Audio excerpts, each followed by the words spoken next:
Patay usa ka 30 anyos nga babae humad gipusil sa pulis nga kapuyo nini sulod sa iyang panimalay sa Digo City sa Davao del Sur.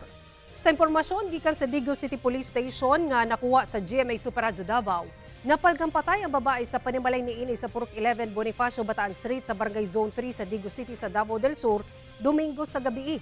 Gilang sospek usa ka 30 anyos nga patrolman ug nadestino sa Hagonoy Municipal Police Station. Sa inisyal nga investigasyon sa kapulisan, gingong hubog ang sospek diyang miabot sa mong balay kauban iyang anak nga babae. Nagkalalisay matud pa ang biktima ug ang sospek hangtod ni bunlot ang sospek siyang pusil ug gipusil ang biktima sa makadaghang higayon hinungdan sa hinanaling kamatayon niini. Gipusil sab sa pulis ang inahan sa live-in partner nga anaa sa panimalay niadtong tungura kinsa daling gidala sa ospital.